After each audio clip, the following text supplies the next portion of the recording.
My dad gave my cousin $50,000 apartment for her wedding, although previously refused to help me with housing, so I cut off all ties with him. But 5 years later, he wants to reconnect after learning about my wedding. My answer, full story plus. Updates: my name is Sophia, and my childhood was filled with the kind of privilege most people only dream about. Our house was something straight out of a magazine, spacious rooms, manicured lawn, and a pool that hosted countless summer parties, my father's business. Success made it all possible, and he never let us forget it. Sophia, honey, remember that everything we have comes from hard work, my dad would say, his voice carrying that familiar mix of pride and authority. I'd been trying to absorb the lesson, even though, at that age, I was more interested in playing with my cousin Chloe than understanding the value of money. Chloe, she was practically my sister. Even though technically she was my cousin just a year younger than me, she was the daughter of my father's younger brother, Uncle Mark. Our families were inseparable, though the contrast in our living situations was hard to miss. Your uncle's family needs our support, my mom would explain whenever I noticed Dad helping them out financially. Family takes care of family. She was always the diplomatic own, smoothing over any awkward moments when Uncle Mark would accept another check from Dad. Chloe and I shared everything: clothes, secrets, dreams. We'd spend hours in my room, planning our futures, go to college. Together, Chloe would say, lying on my bed and staring at the ceiling, and then we'll live in apartments next to each other and our kids will be best friends too. When high school graduation approached, true to form, my father announced he'd pay for both our college educations. Mom stood beside him, beaming with pride as he made the announcement at our joint graduation party. Both my girls deserve the best education possible, he declared, putting an arm around each of us. I remember how Chloe's eyes welled up with tears of gratitude while I just smiled, taking it for granted. Looking back, now I should have noticed the signs, but back then I was just happy to have my cousin's sister be my side as we packed our bags. For college, we were going to take on the world. Together, two peas in a pod, never imagining that a wedding gift would eventually unravel everything we thought we knew about our perfect family. This is going to be amazing, Chloe squealed as we decorated our dorm rooms located conveniently across the hall from each other. Nothing can ever come between us, right, Sophia? Nothing, I promise, meaning it with all my heart. God, how naive we were, how naive I was. But that's the thing about perfect families sometimes. They're perfect only because we choose not to look too closely at the cracks in the foundation. College flew by faster than I expected. Before I knew it, I was walking across the stage to receive my diploma, my family cheering from the audience. I felt on top of the world, armed with my degree. I quickly landed a job at a marketing firm. Everything seemed to be falling into place. Well, almost everything, Dad. I've been thinking about getting my own place. I brought upon evening over dinner. I've been browsing apartment listings online, dreaming of having my own space. The rental market is crazy right now. And with a down payment, Sophia, he cut me off, putting down his fork. You're an independent woman. Now you have a good job. It's time for you to earn your own living. Your mother and I gave you a great education, but now it's time for you to stand on your own 2 feet. Mom just sat there nodding in agreement. I felt like I'd been slapped. So that's how I ended up in a tiny 1-bedroom apartment, watching my savings grow at a painfully slow rate while half my paycheck went to rent, but I was determined to prove I could do it on my own. A year later, Chloe graduated. We celebrated at her favorite restaurant, and that's when she dropped her bombshell. Jake proposed. She squealed, flashing a diamond ring. We're getting married in 4 months. 4 months flew by in a whirlwind of wedding preparations. It threw myself into my maw of honor duty, helping Chloe pick out everything from her dress to the table settings. Despite me own housing struggles, I was genuinely happy. For her, the wedding day arrived, and everything was perfect. The ceremony was beautiful, the reception elegant. I watched Chloe dance with Jake, both of them glowing with happiness. Then my father stood up to make his speech. Chloe, he began, his voice thick with emotion, you've been like a daughter to me all these years, watching you grow up. Alongside Sophia has been one of life's greatest joys. I smiled, sipping my champagne standard wedding speech stuff, but then that's why he continued, pulling out an envelope. I want to give you something special, something to start your new life together. He paused for dramatic effect, The keys to your very own apartment. The glass nearly slipped from my hand. The room erupted in gasps and applause. Uncle Mark and Aunt Saware crying. Chloe rushed to hug my father, sobbing thank yous into his shoulder. You deserve. This he said loudly enough for everyone to hear. I love you like my own daughter. I sat there frozen as relatives crowded around Chloe and Jake, congratulating them on their incredible gift. My mind was spinning the same father who told me to stand on. My own 2 feet had just handed my cousin an apartment. I gripped my champagne glass so hard I thought it might shatter, but I kept smiling, kept playing my part. This was Chloe's day after all. I wouldn't make a scene. I waited exactly 3 days after the wedding. Before I showed up at my parents' house, my hands were shaking as I rang the doorbell, but my voice was steady when Dad opened the door. We need to talk, I said. Walking past him into the familiar living room where I'd spent so many happy moments. What's on your mind, Sophia? He settled into his favorite armchair, looking perfectly calm as if he hadn't just dropped a bomb on my life. Really, you're going to pretend you don't? No, I stayed standing too agitated to sit. You told me to earn my own living toast and on my own feet, but you just handed Chloe an apartment like it was nothing? Want to explain that Dad sighed like I was being unreasonable. It's different with Chloe. She doesn't have the same opportunities you do. Different how we went to the same college. Got the same education, which you paid for, by the way. She comes from a poor family. Sophia, Jake's family isn't well off either. Your uncle can't afford to help them get started in life. He leaned forward. At today's prices, they'd never be able to save enough for their own place. I let out a sharp laugh. Oh, and I can half the country rents, Dad. They could have done what I'm doing work. Save rent, an apartment like normal people. You're being mertile. He snapped his calm facade, cracking. This isn't about you. This is my money and I decide how to spend it. I help your uncle's family because they need it. Mercantile, my voice. Rose, this isn't about money, it's about fairness. How do you think it feels to watch you treat your niece better than your own daughter? That's enough, Mom burst into the room. I hadn't even realized she was him. How dare you question your father's decisions? You have no right to tell him how to spend his money. Oh, so you're okay with this? I turned to her. Your husband giving another woman's daughter an apartment while telling his own struggle. Don't you take that tone with me, young lady. Mom's face was red with anger. Your father has provided everything for you, and this is how you pay him with jealousy and demands. Jealousy, I was practically shouting. Now you think this is about jealousy? This is about respect, about treating your own child with the same consideration. You shout at others. Get out. Dad's voice was cold until you can appreciate everything we've done for you and apologize for. This behavior. Get out of my house gladly. I grab my purse and don't worry about doing anything else for me. I wouldn't want your charity. My eyes were burning with angry tears as I got into my car. It wasn't about the money, it never had been. It was about the double standard, about watching my father bend over backward for Chloe, while telling me to toughen up. 5 years can change a lot of things. In my case, they changed almost everything. I built my career, rising through the ranks at my marketing firm to become a senior account manager. I saved money diligently, though nowhere near enough for a down payment in this insane market. And most importantly, I found Michael. He walked into my life during a client meeting. He was the creative director we were partnering with, and something just clicked the moment he proposed on a random Tuesday evening while we were cooking dinner together. I knew I'd finally found someone who truly put me first. The wedding planning started immediately. Our date was set for early summer, and I threw myself into it with the same determination I brought to everything else in my life. The venue was booked, the dress was chosen, and then came the hardest part, the guest list. It spent hours at my kitchen table staring at names and relationships. Though it wasn't hard to decide who wouldn't be on it. I hadn't spoken to my parents or Chloe in 5 years, not since Chloe's nasty message on Facebook. You're just jealous because I have a husband and an apartment, while you have neither. Grow up, Sophia. Maybe if you weren't so entitled, you'd have both by now, but I guess some people just can't handle seeing others succeed. I blocked her after that. It was easier that way, cleaner.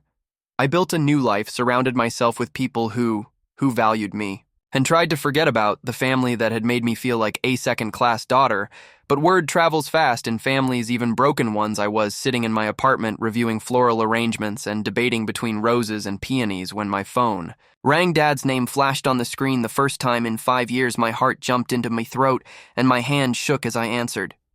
Sophia. His voice sounded older somehow, more tired. I hear congratulations are in order. Who told you? My voice came out steadier than I felt. Does it matter?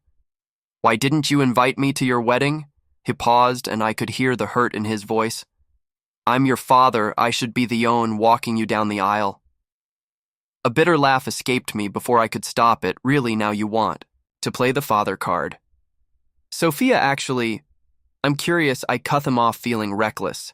Something about hearing his voice had unleashed all the emotions I'd kept carefully contained for 5 years. Will you be giving me an apartment as a wedding gift? Like you did for Chloe. The silence on the other end stretched out so long. I thought he'd hung up. Finally, he cleared his throat. Look, sweetheart, business hasn't been great lately. I can give you 5 or 0 for the wedding. That's a generous gift. You should be grateful. $5,000 after giving Chloe a whole apartment. I felt that old familiar burn of indignation rising in my throat. Some things, it seemed, never changed. Thanks for your generosity, Dad, I said, my voice dripping with sarcasm. But keep your money. I don't need it. The line went dead before he could respond. I stared at my phone, my hands trembling slightly, wondering if that 5-year silence had been better than this reminder of why I'd cut contact.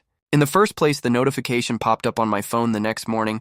Robert Anderson has shared a post my father rarely posted on social media, so seeing his name alone made my stomach clench. When I opened it, my hands started shaking.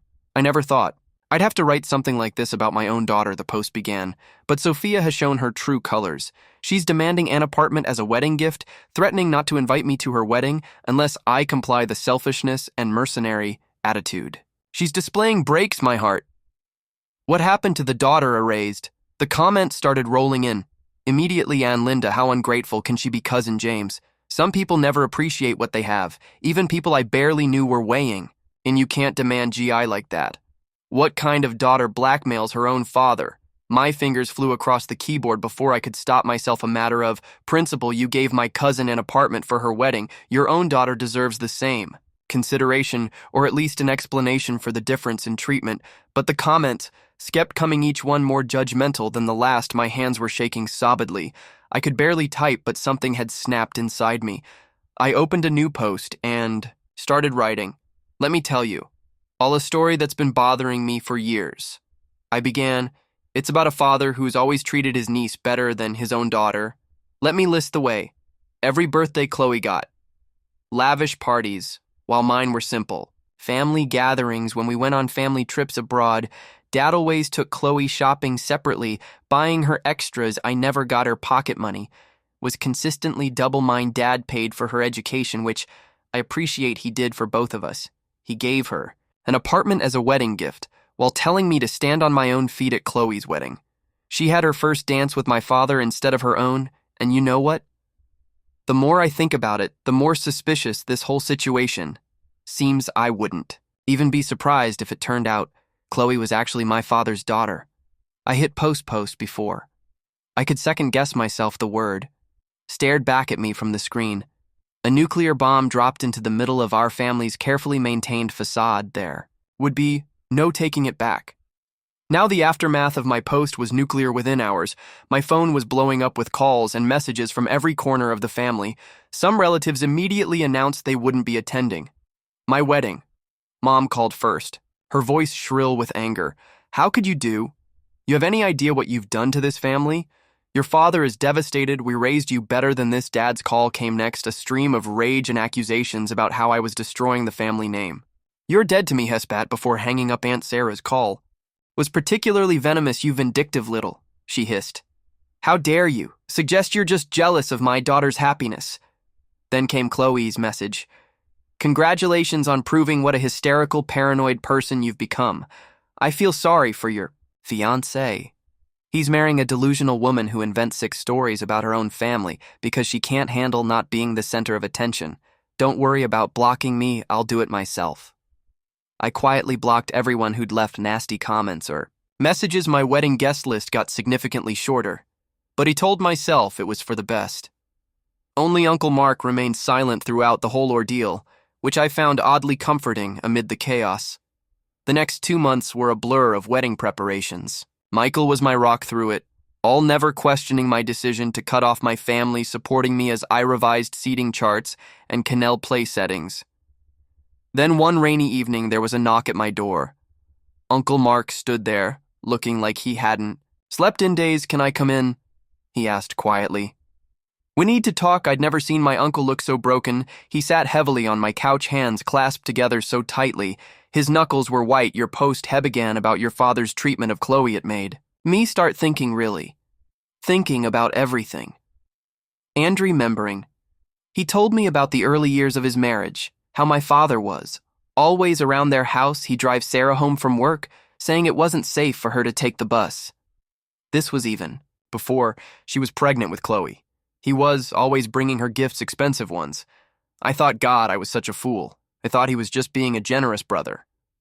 Uncle Mark's voice cracked here, ached into his jacket, and pulled out an envelope with trembling hands. I had to know after post, I just had to know. The DNA test results were printed on official laboratory letterhead. My uncle had collected hair samples from all 3 of them himself. Chloe and my father, the results were unequivocal. Uncle Mark's genetic match to Chloe showed only an uncle's relationship 84%, while my father showed a 99% paternal match. Sarah confessed. "Everything today," he whispered. 25 years. They've been having an affair for 25 years, since before Chloe was even conceived. We sat there until well past midnight, piecing together memories that suddenly made horrifying. Since the special treatment, the excessive gifts, the way my father always seemed to know about Chloe's life before anyone else. All those times he'd insisted on driving Aunt Sarah to doctor's appointments when she was pregnant. "I'm so sorry, Sophia, Uncle," Mark said as he was leaving. "It should have seen it, should have known." I watched him walk to his car in the rain, his shoulders hunched with the weight of 2 decades of betrayal for the first time since this whole nightmare began. I felt no satisfaction in being right the morning after Uncle Mark's visit changed everything. I was still processing our conversation when my phone buzzed with a text from Mom Sophia.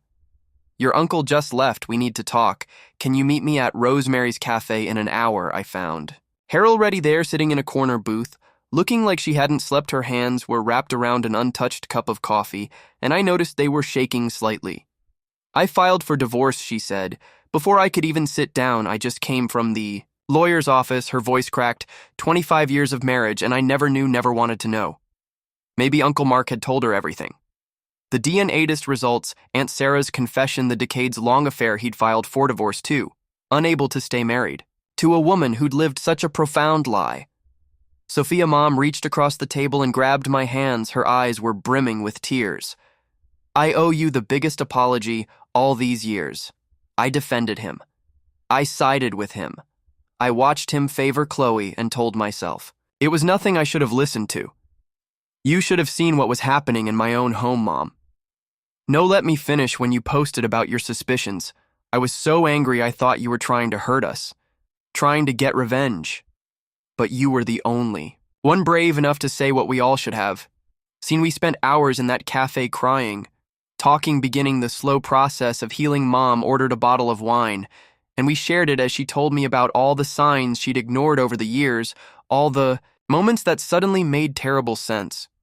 Later that evening, I was at home trying to process everything that had happened when someone started pounding on my door. I opened it to find Dad standing there, his face purple with rage. "Are you happy now?" he shouted, pushing past me into my apartment. "You've destroyed everything, 2 families. Destroyed because you couldn't keep your mouth shut." "I destroyed nothing," I replied, surprised by how steady my voice was. "You did this 25 years ago. You made a choice that would destroy these families. I just exposed the truth." True, his face twisted. "Well, I won't be at your wedding. How's that for truth? I wasn't planning to invite you," I said quietly. "You haven't been a real father to me in years, then. It's settled," he snarled. "You're no longer my daughter." A strange calm settled over me. "That's fine." I smiled. "You have another daughter anyway, don't you?" The look of shock on his face was almost comical before he could respond. I opened the door and gestured for him to leave. When he did, I closed it firmly behind him, leaving him standing in the hallway. That evening, I called Uncle Mark. My hands were trembling slightly as I dialed his number. Uncle Mark. I have something to ask you. I took a deep breath. Would you walk me down the aisle at my wedding? There was a long pause, and I heard him clear his throat several times. Before he could speak, Sophia, I would be honored. 2 months passed in a blur of wedding preparations. The guest list was shorter than originally planned, but somehow that made it more special. Every person who attended had chosen truth over comfortable. Lies had stood by me when it would have been easier to look the other way. The garden venue was beautiful, scattered with white roses and peonies. Mom sat in the front row, dabbing at her ears with a tissue when Uncle Mark took my arm to walk me down the... I saw tears in his eyes, too. The divorce proceedings between my parents moved surprisingly. Quickly, Mom told me later that Dad agreed to everything, just to get it over with, perhaps hoping to minimize the scandal. They settled out of court, and Mom received a $200,000 settlement. I was in my rented apartment surrounded by wedding thank you cards I was writing. When Mom came to visit one afternoon, "You want you to have this," she said, sliding an envelope across my coffee table. Inside was a check for the full settlement. Amount, I don't need this money. What I need is for my daughter to have the home she deserves. She reached out and squeezed my hand. Consider it compensation for all the years I failed. To stand up for you, you didn't fail, I did, but we're fixing things now. She smiled. Besides, what better way to use his money than to finally give you what he should have given you years ago? I won't pretend I didn't cry when I deposited that check or when Michael and I found the perfect apartment. A beautiful 3-bedroom, with a balcony and enough space to start the family. We're hoping for every time I unlock our front door, I feel a sense of justice. Being served. Dad and Aunt Sarah got married last month. I heard about it through the family grapevine. Apparently, they didn't even wait for the ink to dry on their respective divorce paper. They're not hiding their relationship. Anymore, their social media is full of happy couples photos, as if the past 25 years of deception never happened. I don't follow their accounts. I don't need to. Most of our relatives sided with Mom and me once the DNA results became public knowledge. Even those who initially defended Dad couldn't ignore the evidence. Uncle Mark comes over for dinner every Sunday. Now he's dating, again tentatively stepping back into life after the betrayal. Mom joins us, often, and watching them heal together. Sister-in-law and brother-in-law bonded by shared pain has been beautiful. Sometimes late at night I think about Chloe, about the fact that she's technically my half sister. I wonder if she knew, if she ever suspected the truth behind our father's favoritism, but those thoughts don't keep me awake anymore. I have my own life now, my own home, my own family built on honesty instead of secrets.